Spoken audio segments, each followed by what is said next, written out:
नमस्कार, कविताजी रेसिपीमध्ये आपले खूप खूप स्वागत आहे. आज आपण बनवणार आहोत सुका पालक याच्यापासून गरगटी भाजी. त्यासाठी आपण लागणारे साहित्य: डाळी, सगळ्या डाळी, मूग डाळ, मसूर डाळ, तूर डाळ आणि हरभरा डाळ छोटे एक वाटी घेतले आहे. टोमॅटो, हिरवी मिरची, गाजर, शिमला मिरची, सुका पालक आणि शेंगदाणे हे सर्व घालून घ्यायचे आहे. याच्यामुळे सर्व भाज्या घातल्यामुळे जितक्या भाज्या जास्त घालताल तितकं छान लागते चवीला. 1 ग्लास पाणी आणि कुकर लावून याच्या 3 शिट्ट्या काढून घ्यायच्या आहेत. आता आपला भाजी शिजून झाली आहे. 3 शिट्ट्या झालेल्या आहेत. भाजी अगदी मऊसूत शिजली आहे. मॅशरने त्याला मॅश करून घेऊ. त्याच्यामुळे भाजी एकदम छान होते. हा गरगटा सोलापूर भागात खूप करतात आणि चवीला पण खूप छान लागतो.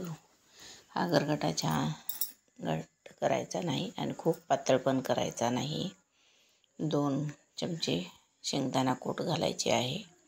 याच्यामुळे दाटसरपणा येतो, चवीला छान लागते. पळीने याला आपण घोटून घेऊ.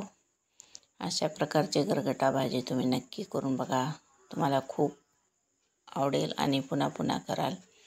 छोटा चमचा हळद आणि काश्मीरी लाल तिखट अर्धा चमचा घालायचे आहे. हिरवी मिरची घातली आहे, त्यामुळे तिखट तुमच्या आवडीनुसार घाला. थोडंसं बेसन पीठ घालायचं. बेसन पिठामुळे भाजी एकजीव होते आणि चवीनुसार मीठ. आता हे सर्व मिक्स करून घेऊ. अशा प्रकारची भाजी तुम्ही नक्की एकदा करून बघा. खूप चवीला छान लागते आणि तुम्ही एकदा कराल तर पुन्हा पुन्हा करून खाल. आता यात थोडंसं गरम पाणी घालू. जास्त पाणी घालायचं नाही, खूप पातळ पण भाजी छान लागत नाही. ही भाजी चपातीवर, भाकरीवर आणि भाताबरोबर खातात, खूप छान लागते. आता आपण फोडणी टाकू.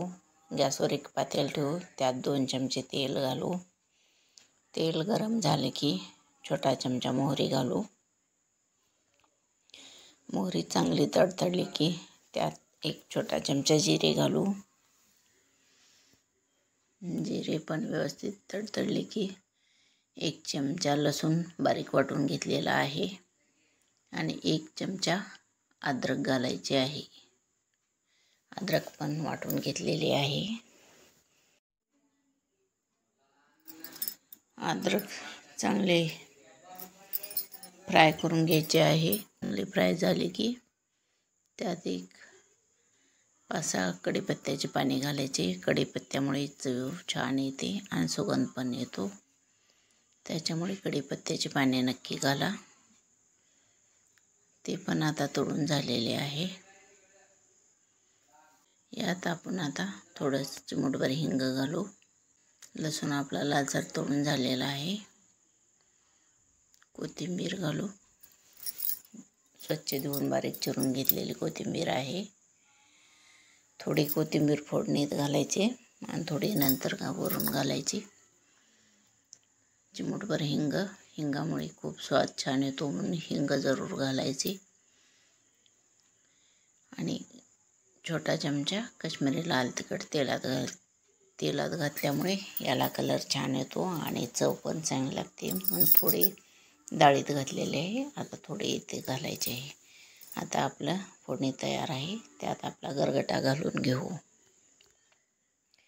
गरगटा अगदी एकदम छान झालेला आहे. खूप पातळ पण नाही आणि खूप घट्ट पण नाही.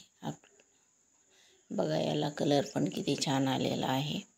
आणि आता हा गरगटा आपण 1-5 मिनिटासाठी चांगला शिजवून घ्यायचा आहे. तुम्ही जर माझे पदार्थ बघत असाल तर कमेंट बॉक्समध्ये नक्की कळवा.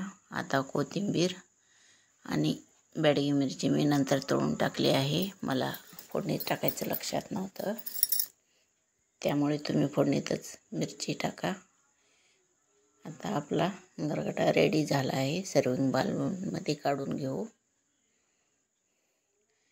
बघा हा गरगटा किती छान झालेला आहे. खूप घट्ट पण नाही, खूप पातळ पण नाही. तो तुम्ही भाताबरोबर, चपातीबरोबर आणि भाकरीबरोबर खाऊ शकता.